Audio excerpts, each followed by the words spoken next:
আজকে এই লুকটা কেমন হয়েছে? আর আমি টানা, টানা লাইনারটা আজকে একটু বেশি দিয়ে দিয়েছি।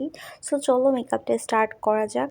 অফ ক্যামেরাতে কার্ভ আউট করে এসেছি আইব্রোটা। দেন আমি স্কিন প্রিপারেশন সবসময় এখন নিয়ে আসি। প্রতিদিন আমার এগুলো দেখাতে ভালো লাগে না এর জন্য।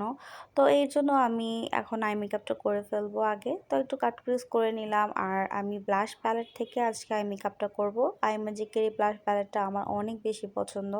সো এখন ব্লাশ প্যালেট থেকে ফার্স্টে লাইট পিঙ্ক আর ডার্ক পিঙ্ক মিক্স করে দেন আমি আই মেকআপটা করে ফেলেছি। তো এখন আমি একটু কাট ক্রিজ করে নেব। কাট ক্রিজ করার পর আমি যে ড্রেসটা পরেছি এটার মিডলে একটু গ্রিন কালার কাজ আছে যেহেতু, তো এর জন্য আমি রেভলিউশনের একটা প্যালেট থেকে শিমার ইউজ করে নিব ফিঙ্গারের সাহায্যে। তো ফিঙ্গার দিয়ে যদি শিমার ইউজ করো দেখবা পিগমেন্টটা অনেক বেশি আসে। আর যদি ব্রাশ দিয়ে ইউজ করো পিগমেন্টটা তেমন একটা পাবা না যেটা ফিঙ্গারে তোমরা পাবা।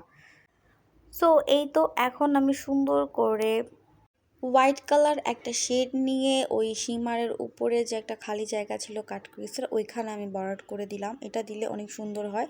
তারপর তোমরা একটা সাদা শিমার এর উপর ইউজ করতে পারো, চাইলে নাও করতে পারো। তো আমি ইউজ করেছি, সেটা রেকর্ড করতে আসলে ভুলে গিয়েছি। তো এখন আমি দেখো অফ ক্যামেরাতে কিন্তু লাইনারটা ইউজ করেছি। তো লাইনারটা ইউজ করে একটু টানা টানা করে ফেলেছি বেশি। তো এখন আমি সুন্দর করে ফাউন্ডেশনটা অ্যাপ্লাই করে নিলাম, তারপর কনসিলার অ্যাপ্লাই করে এখন আমার বেসটাকে সেট করে নিচ্ছি একটা লুজ পাউডার দিয়ে। তুমি যত ভালোই ফাউন্ডেশন ইউজ করো, যত হাই এন্ড ফাউন্ডেশন ইউজ করো, তুমি যদি বেসটা ঠিক মতো প্রপারলি যদি প্রিপারেশান না নাও তাহলে তোমার বেস মেকআপ তো কখনোই ভালো হবে না, কখনোই ফ্ললেস হবে না, কখনোই বসবে না। আর তার ভিতরে যদি তুমি সেট না করো লুজ পাউডার দিয়ে তাহলে তো ওয়াটারপ্রুফ হবেই না। তো আমি লুজ পাউডার দিয়ে সেট করে নিয়েছি, তারপর ব্রোনজিং করে নিলাম, মাস্কারা ইউজ করেছি। দেন আমি এখন একটু লিফটেড দেখানোর জন্য লুজ পাউডারটা কিছু সময় রেখে আমি একটা ফ্ল্যাপি ব্রাশের সাহায্যে এটা ডাস্ট অফ করে নিয়েছি, যাতে আমার এই ব্রোনজিংটা করলাম এটা যাতে একটু শার্প লাগে এর জন্য।